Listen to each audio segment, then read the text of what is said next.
পুনম এই মুহূর্তে শাহবাগ মোড় এলাকায় দাঁড়িয়ে আছি। আমার পেছনে দেখতে পাচ্ছেন জুলাই ঘোষণাপত্র এবং জুলাই সনদের দাবিতে জুলাই যোদ্ধা যারা আছেন এবং জুলাই গণ অভ্যুত্থানের শহীদ এবং আহতদের পরিবারের সদস্য যারা আছেন তারা কিন্তু বিক্ষোভ এবং অবস্থান কর্মসূচি পালন করছেন জুলাই সনদের দাবিতে। তারা বলছেন আজকের মধ্যেই জুলাই সনদ এবং জুলাই ঘোষণাপত্র চূড়ান্ত ঘোষণাপত্র সেটি আজকের মধ্যেই ঘোষণা করতে হবে, অন্যথায় তারা কঠোর আন্দোলন করবেন। পুনম আপনি জানেন যে সকাল 11টা থেকে তারা কিন্তু এই শাহবাগ মোড় এলাকায় অবস্থান করা শুরু করে এবং এর ফলে যেটা হয় যে চারিদিকে আপনি জানেন যে শাহবাগ মোড় খুবই গুরুত্বপূর্ণ একটা এলাকা রাজধানী ঢাকায় যারা বাসিন্দা আছেন তাদের জন্য, এবং এর আশপাশ বেশ কয়েকটি হসপিটাল থাকার কারণে এই মোড়টা কিন্তু সবসময় ব্যস্ততম। এবং এই মোড়টা যখন বন্ধ হয়ে যায় চার সাইডে কিন্তু প্রচুর পরিমাণে যানবাহন আটকে যায় এবং বেশ একটা যানজটের সৃষ্টি হয়েছে কিন্তু এই শাহবাগ মোড়টা বন্ধ থাকার কারণে।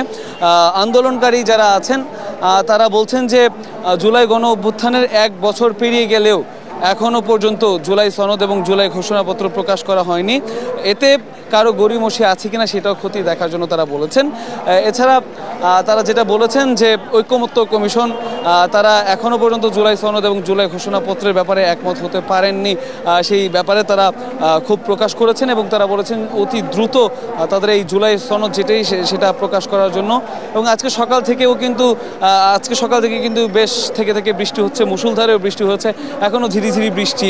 এই বৃষ্টিকে উপেক্ষা করেও তারা কিন্তু এখানে অবস্থান নিয়েছেন এবং তারা যেটা বলেছেন তাদের দাবি আদায়ের ক্ষেত্রে তারা অনড়, দাবি আদায় হওয়ার আগ পর্যন্ত তারা এখান থেকে যাবেন না। আমরা দেখেছি এই শাহবাগ মোড়কে কেন্দ্র করে আইন শৃঙ্খলা রক্ষাকারী বাহিনীর কিন্তু একটি তৎপর অবস্থান রয়েছে কোনো রকমের অপ্রীতিকর ঘটনা যাতে না ঘটে এর জন্য। এছাড়া যাত্রীদের বেশ ভোগান্তি আমরা লক্ষ্য করছি।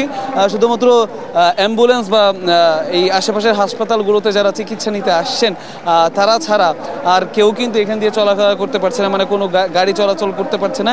এর ফলে একটা ভোগান্তির সৃষ্টি হয়েছে এবং আন্দোলনকারীরা যেটা বা বিক্ষোভকারীরা যেটা বলছেন যে জুলাই গণ অভ্যুত্থানের মাধ্যমে একটি নতুন বাংলাদেশের সূচনা ঘটেছে এবং নতুন বাংলাদেশে যাদেরকে দায়িত্ব দেওয়া হয়েছে তারা যাতে জুলাই গণ অভ্যুত্থানে যারা আহত এবং নিহত হয়েছেন, শহীদ হয়েছেন, তাদের রক্তের ওপর দাঁড়িয়ে কোনো অপরাজনীতি করার কোনো সুযোগ না খুঁজেন, তাহলে কিন্তু তারা আরও কঠোর আন্দোলনের ঘোষণা দেবেন এবং সর্বোপরি জুলাই ঘোষণাপত্র এবং জুলাই সনদ প্রকাশের আগে তারা এই শাহবাগ মোড় ছাড়বেন না বলে তারা জানিয়েছেন।